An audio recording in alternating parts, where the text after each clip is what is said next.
जय जय श्री राधे बांके बिहारी लाल की जय।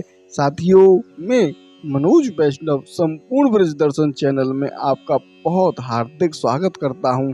ये देखें किस तरीके से श्री कृष्ण जन्मभूमि सज रही है और ये रात का 11 बजे का दृश्य है। आज हम आपको रात में कैसी कैसी तैयारियां चल रही हैं उसके बारे में सब कुछ दिखाएंगे। लेकिन एक सुंदर कथा जो आज केवल उन लोगों के लिए है जो हमारे परिवार संपूर्ण ब्रज दर्शन का हिस्सा हैं। आप सभी इस कथा को विश्वास और अपने मनन के साथ पूरी कथा सुने और बीच में जोड़कर बिल्कुल भी न जाएं, क्योंकि आज की कथा सुनने से उत्तम फल की प्राप्ति होती है। और यह कथा सुनने मात्र से आपके ऊपर जो कृपा होगी वो 84 कोस की परिक्रमा लगाने से जो फल प्राप्त होता है वही फल आपको इस कथा को सुनने से प्राप्त होगा। अगर ये कथा आपको सुंदर लगे और आपके दिल को छू जाए तो केवल उन लोगों को भेजो जो आप अपना समझते हो, जिनको प्रार्थना कभी नष्ट नहीं होती हैं। एक बार की बात है, यशोदा मैया प्रभु श्री कृष्ण के उल्हानों से तंग आ गई और छड़ी लेकर श्री कृष्ण की ओर दौड़ी। जब प्रभु ने अपनी मैया को क्रोध में देखा तो वह अपना बचाव करने के लिए भागने लगे और भागते भागते भागते भागते श्री कृष्ण जी एक कुम्हार के पास जा पहुंचे। कुम्हार तो अपनी मिट्टी के घड़े बनाने में बहुत व्यस्त था, लेकिन जैसे ही कुम्हार ने श्री कृष्ण को देखा तो वो बहुत प्रसन्न हो गया। और कुम्हार तो जानता था कि ये श्री कृष्ण साक्षात परमेश्वर हैं। तब प्रभु ने कुम्हार से कहा कि कुम्हार जी, आज मेरी मैया मुझ पर बहुत क्रोधित हो रही हैं और मेरी मैया यशोदा छड़ी लेकर मेरे पीछे पीछे दौड़ी आ रही हैं। भैया, मुझे आप कहीं पर भी छुपा लो। तब कुम्हार ने श्री कृष्ण को एक बड़े से मटके में वहां पर नीचे छुपा दिया। कुछ ही क्षणों में यशोदा मैया वहां पर आ गईं, दौड़ते दौड़ते हुए आईं और कुम्हार से पूछने लगी, क्यों रे कुम्हार, तूने मेरे कन्हैया को यहाँ पर देखा है, कहीं देखा है क्या? कुम्हार ने कह दिया, नहीं भैया, मैंने कन्हैया को नहीं देखा। श्री कृष्ण ने ये बात बड़े घड़े के नीचे छुपकर सुन रहे थे। मैया वहां से चली गईं। अब प्रभु श्री कृष्ण कुम्हार से कहते हैं, कुम्हार जी, यदि मैया चली गई हो तो मुझे इस घड़े से बाहर निकालो। कुम्हार बोला, ऐसे नहीं प्रभु जी, पहले मुझे आप 84 लाख योनियों के बंधन से मुक्त कर दो और मुक्त करने का वचन दो। भगवान मुस्कुराए, बड़े ही भाव से कहा, ठीक है, मैं तुम्हें 84 लाख योनि से मुक्त करने का वचन देता हूँ, अब तो मुझे बाहर निकाल लो। कुम्हार कहने लगा, मुझे अकेले नहीं प्रभु जी, मेरे समस्त परिवार को, मेरे पूरे परिवार को, सभी लोगों को इस 84 लाख योनि के बंधन से मुक्त करने का वचन दोगे तो ही मैं आपको इस घड़े से बाहर निकालूंगा। प्रभु जी कहते हैं, चलो ठीक है, उनको भी 84 लाख योनियों के बंधन से मुक्त होने का मैं आपको वचन देता हूँ, अब तो मुझे इस घड़े से बाहर निकाल दो। अब कुम्हार कहता है, बस प्रभु जी, बस एक विनती और है, उसे भी पूरा करने का वचन दे दो तो मैं आपको घड़े से बाहर निकाल लूं। भगवान बोले, चलो वो भी बता दो, क्या कहना चाहते हो? कुम्हार कहने लगा, प्रभु जी, जिस घड़े के नीचे आप छुपे हो ना, उसकी मिट्टी मेरे जो बैल हैं जो बाहर खड़े हुए हैं वो अपने ऊपर लाद कर लाए हैं, बड़ा ही कष्ट पाकर लाए हैं। मेरे इन बैलों को भी 84 के बंधन से मुक्त करने का वचन दे दो। भगवान ने कुम्हार के प्रेम से प्रसन्न होकर बहुत ही अद्भुत उन बैलों को भी 84 के बंधन से मुक्त होने का वचन दे दिया, क्योंकि उसके मन में भाव अपने से ज्यादा अब उन बेजुबान बैलों के ऊपर आ गया। प्रभु बोले, अब तो तुम्हारी सब इच्छाएं पूरी हो गई हैं, अब तो मुझे घड़े से बाहर निकाल दो। तब कुम्हार कहता है, अभी नहीं भगवान, बस एक अंतिम इच्छा और है, एक इच्छा, उसे भी तुम पूरा कर दीजिए। और वो ये है प्रभु जी कि जो प्राणी हम दोनों के बीच इस संवाद को जो सुनेगा, उसे भी आप 84 लाख योनियों के बंधन से मुक्त कराओगे। प्रभु जी बस मेरा एक वचन ये और पूरा कर दो आप, मैं आपको अभी निकाल देता हूँ। जो भी इस कथा को सुने, आप उसको 84 लाख योनियों के बंधन से मुक्त कर दोगे प्रभु जी। बहुत सारे लोग ऐसे हैं जो 84 को उसकी परिक्रमा नहीं लगा सकते हैं।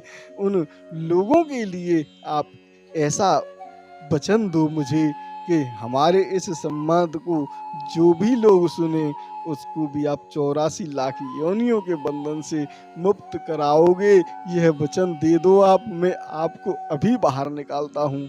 कुम्हार की प्रेम भरी बातों को सुनकर प्रभु श्री कृष्ण बहुत ही प्रसन्न हुए, बहुत खुश हुए।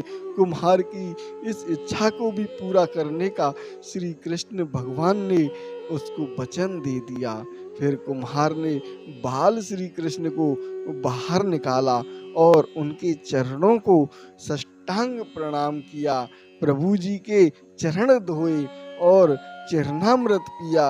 अपनी पूरी झोंपड़ी में उसने वो चरणामृत छिड़काव किया और प्रभु जी के चरणों में पहले रोया और फिर रोते रोते प्रभु के चरणों में विलीन हो गए।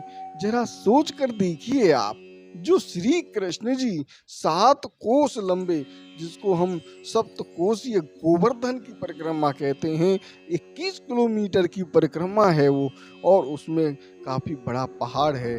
हमने ऐसा भी देखा है और सुना है कि पहले हमने तो अणीम तक की यहाँ पर जब सूरज डूबता था तो छाया आती थी, लेकिन हमारे जो बुजुर्ग हैं वो बताते थे कि इस गोवर्धन पर्वत की जब सूरज डूबता था तो मथुरा तक इसकी छाया आती थी, और आज वो तिल तिल करके खट रहा है। तो जब वो इतना बड़ा पहाड़ श्री कृष्ण जी अपने उल्टे हाथ की छोटी वाली जो किन्नी उंगली होती है उस पर उठा सकते हैं, तो क्या वो एक घड़ा नहीं उठा सकते थे?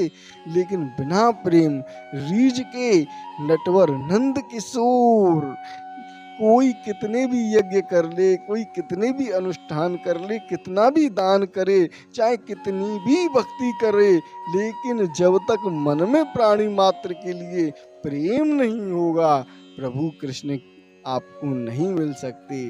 जय श्री कृष्णा, जय जय श्री राधे। तो साथियों, आपको ये कथा अगर आपके दिल को छुई हो तो आप अपनों को जरूर शेयर करें, जिससे वो भी इस जन्माष्टमी का जो व्रत करने वाले होते हैं, इस जन्माष्टमी का जो व्रत करते हैं, उनको 21 जन्मों तक उनका पुण्य क्षीण नहीं होता, वो खत्म नहीं होता है 21 जन्मों तक। तो साथियों, इस बार ऐसा अद्भुत संयोग बना हुआ है कि जैसे कि आप सभी लोग जानते हैं, जो सनातन धर्म है वो सर्वोपरि है, और आजकल कंफ्यूजन बहुत ज़्यादा हो जाता है। लोग कंफ्यूज हो जाते हैं कि हम 6 तारीख को करें, 7 तारीख को करें, कब हम इस श्री कृष्ण जन्माष्टमी को बनाएं। तो साथियों, ये है भूतेश्वर तिराया, और यहाँ पर लगा हुआ है ये त्रिशूल, और यहाँ पर लगा हुआ है डमरू, और लगा हुआ है नाग देवता, क्योंकि इसी स्थान पर भूतेश्वर महादेव विराजमान हैं, और वो भूतेश्वर महादेव इस मथुरा के कोतवाल भी हैं, और वो चारों तरफ से इस ब्रज की रक्षा करते हैं। तो आज इस श्री कृष्ण जन्माष्टमी पर आप देख रहे हैं जगह जगह पर कितनी भव्य तरीके से यहाँ पर तैयारियां चल रही हैं। चारों तरफ से भव्यमान ये हमारा मथुरा मंडल सजाया गया है। आप देख रहे हैं पेड़ों में भी किस तरीके की यहाँ पर लाइटिंग की गई है और जगह जगह पर पंडाल बनाए जा रहे हैं भक्तों के रुकने के लिए, श्रद्धालुओं के रुकने के लिए। ये देखें रात को 11:30 बजे ये लोग अभी भी यहाँ पर काम में लगे हुए हैं। कितनी भव्य तरीके से तैयारियां चल रही हैं। तो साथियों मैं आगे बढ़ता हूँ और इस कन्फ्यूजन के बारे में बताता हूँ। हमारे सनातन धर्म में एक तो समारत जो गृहस्थी होते हैं वो होते हैं और एक होते हैं गृहस्थी। तो जो गृहस्थी हैं वो लोगों को कब बनानी चाहिए जन्माष्टमी और वैष्णवों को कब बनानी चाहिए।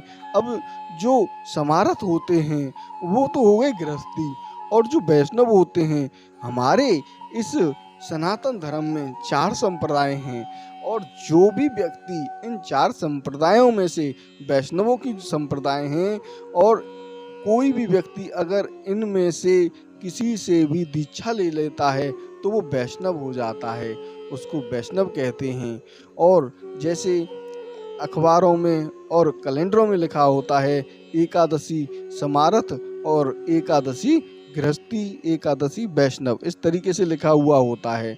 तो वैष्णवों की जो एकादशी होती है वो भगवान श्री कृष्ण को, जैसे जब सूर्य निकलता है तो सूर्य के ही क्षण में जब एकादशी होती है, और वो पूरे दिन भले ही एकादशी न हो, द्वादशी हो, लेकिन अगर सूर्य निकलते समय पर एकादशी है तो पूरा दिन वैष्णवों का वही एकादशी माना जाता है।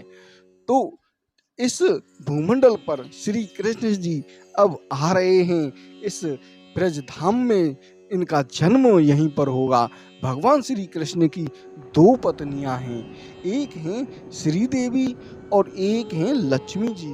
तो जो श्री लक्ष्मी जी हैं वो तो श्री कृष्ण जी के चरणों को दबाती रहती हैं, लक्ष्मी जी का रूप है। और जो भूदेवी हैं वो इस पृथ्वी पर रहती हैं, पृथ्वी को ही भूदेवी कहा गया है।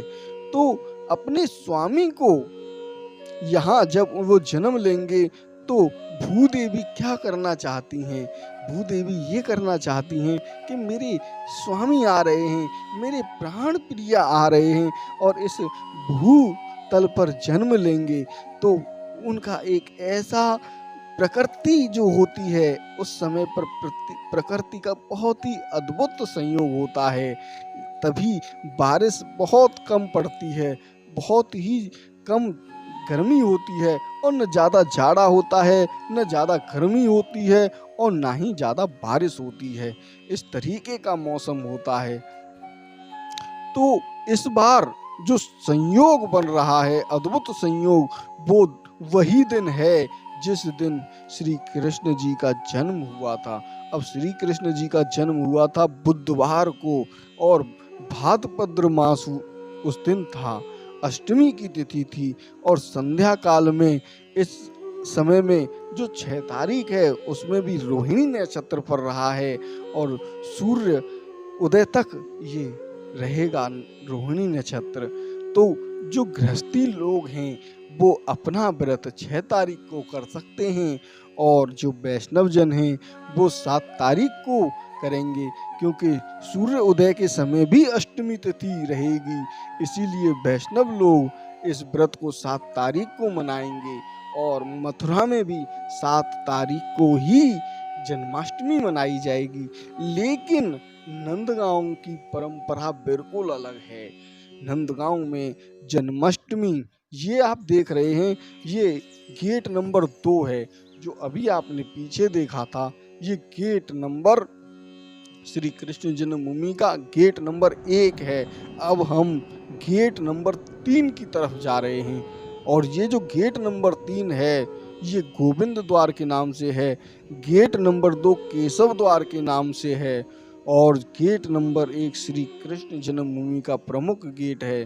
तो अभी यहाँ पर लाइट लगाने की तैयारियां चल रही हैं। यहाँ पर श्री कृष्ण जी की मटकी लगी हुई है, और इसी तरह से श्री कृष्ण जन्मभूमि मुख्य मार्ग है, यहीं पर एक पुल बना हुआ है, उस पुल के माध्यम से लोग हाईवे के लिए चले जाते हैं। वहीं पर पास में ही अटल चौक है जिसको गोवर्धन चौराया कहते हैं, वहाँ से भी अनेकों लोग आते हैं। और इस स्थान पर जो ये मुख्य मार्ग है, ये पूरा मार्ग भरा रहता है। ये जो आप मार्ग देख रहे हैं, इस पूरे मार्ग में कारपेट बिछा दी जाएगी, फूलों से इस रोड को सजा दिया जाएगा। चारों तरफ से पुलिस का बहुत ही बढ़िया व्यवस्था रहेगी, पहरा रहेगा। अभी इस समय पर जो तैयारियां चल रही हैं, ये एक तो ये रास्ता जा रहा है केशव द्वार के लिए। यहीं पर केशव देव जी का जो मंदिर है वो भी बहुत ही अद्भुत है। जब आप आएं तो मल्लपुरा स्थित इस केशव देव जी के भी दर्शन जरूर करके जाएं। और ये देखें आप, श्री कृष्ण जन्म स्थान यहाँ पर बोर्ड लगा हुआ है। और ये रात्रि में 9 बजे यहाँ पर लाइटों का शो चलता है। ये जो आप ऊपर नीली नीली लाइटें देख रहे हैं, इन्हीं लाइटों से लेजर शो होता है।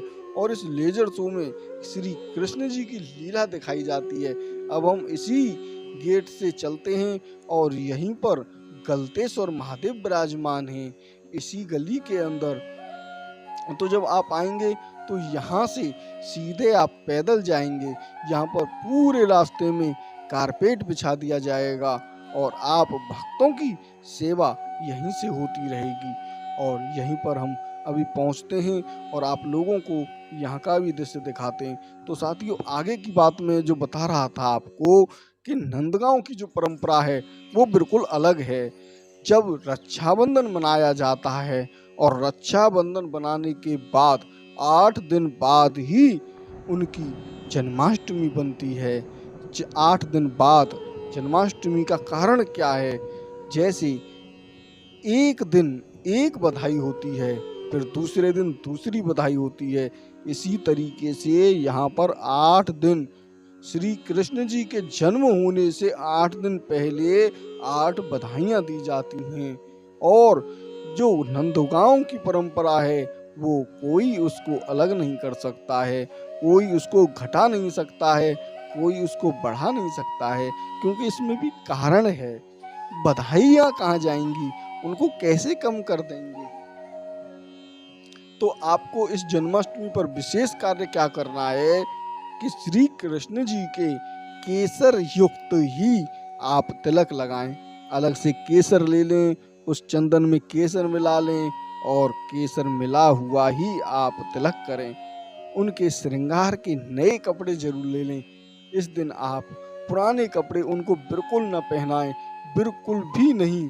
आपको नए कपड़े ही, अपने भाग्योदय करने के लिए नए कपड़े ही पहनाने हैं।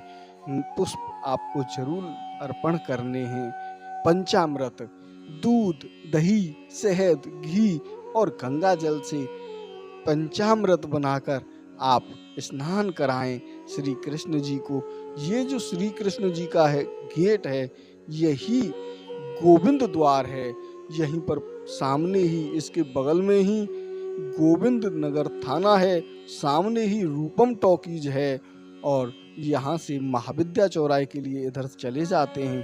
तो अभी हम महाविद्या चौराहे की तरफ पहुंचकर पुनः अपने उसी स्थान पर पहुंचते हैं। तो आप जब श्री कृष्ण जी को स्नान कराएंगे तो उस समय पर आप श्री कृष्ण जी को बहुत ही हल्का श्रृंगार कराएं। उनको अनेकों आभूषणों से ढकें नहीं। कपूर की आरती करें, धनिये की पंजीरी का भोग लगाकर श्री कृष्ण जी को खवाएं और स्वयं खाकर उस व्रत का पारण करें। प्रसाद पाकर आप व्रत का पालन करें। जब श्री कृष्ण जी का जन्म हुआ तो सभी ब्रजवासी लोग भूल गए, क्योंकि उनको बहुत विशेष ज़्यादा चिंता थी कि इस बार कंस श्री कृष्ण जी को जैसे ही वो जन्म लेंगे वैसे ही मार देगा। क्योंकि पहले वो इसी तरीके से 7 पुत्रों को मार चुका था। श्री कृष्ण जी के 6 भाइयों को उसने मारा। 7 में तो बलदेव जी बलदाऊ थे और 8वें स्वयं श्री कृष्ण जी थे। तो जो ब्रजवासी लोग थे उन्होंने कोई व्रत नहीं रखा था। वो तो चिंता में अपनी खाना, अपना पीना सब कुछ भूल गए। उनको श्री कृष्ण जी की इतनी ज़्यादा चिंता थी, इतने ज़्यादा वो व्याकुल थे कि हमारे परमेश्वर आ रहे हैं और ये कंस उन परमेश्वरों को आने से पहले ही खत्म कर देगा। तो साथियों, यहाँ पर चल रही हैं रात में सड़क बनने की तैयारी। ये देख रहे हैं आप, यहाँ पर ये ट्रैक्टर आ चुका है, इसमें रोड़ी गिट्टी पड़ी हुई हैं और ये रातों रात में नए रोड बना रहे हैं। आज हमने कई रोडों को, नए रोड रातों रात बन रहे हैं। यहाँ पर अनेकों तरीके की जो सड़कें हैं, जिनमें गड्ढे हैं, बेकार सड़कें हो गई हैं, उनको चमकाया जा रहा है। ऐसा तभी होता है जब योगी जी यहाँ पर आते हैं। अभी अभी हमें खबर ये भी मिली है कि इस बार योगी जी यहाँ पर जो भंडारे हो रहे हैं उनकी भी उनको खबर पहुँच चुकी है, क्योंकि यहाँ का प्रशासन अब ये अनुमति नहीं दे रहा है कि आप लोग भंडारे लगाएं, क्योंकि भंडारे जब लगाते हैं तो चारों तरफ गंदगी फैला जाते हैं श्रद्धालु। इसी वजह से परमिशन नहीं मिल रही है। इसकी खबर यहाँ के जो महापौर हैं उन्होंने योगी जी को तुरंत फ़ोन किया और कहा कि ये हमारे धर्म के साथ अन्याय हो रहा है। आप धर्म के जो रक्षक हैं, अगर आप ही इस तरीके से प्रशासन से कुछ नहीं कहेंगे तो हमारा धर्म कहाँ जाएगा। हमारे जो श्रद्धालु आएंगे वो प्रसाद के बिना कैसे रह पाएंगे। तो साथियों, उस वीडियो को, आप इस वीडियो को जरूर ज़्यादा से ज़्यादा लोगों के पास शेयर करें, जिससे ये खबर भी ज़्यादा से ज़्यादा लोगों के पास पहुंच सके। और आप अपनों के पास तो जरूर शेयर करना, क्योंकि 84 कोस के चक्कर में जितने लोग बंधे हुए हैं, 84 कोस की परिक्रमा का फल प्राप्त इस कथा को सुनने मात्र से ही हो जाता है। श्री कृष्ण जी की और कुम्हार की अद्भुत कथा आप लोगों ने श्रवण की। आप लोगों को ये कथा कैसी लगी कमेंट बॉक्स में जरूर लिखकर बताएं। राधे राधे, बांके बिहारी लाल की जय और श्री कृष्ण जन्माष्टमी की आप लोगों को हार्दिक बधाइयाँ। श्री कृष्ण जन्म की आपको हार्दिक बधाइयाँ।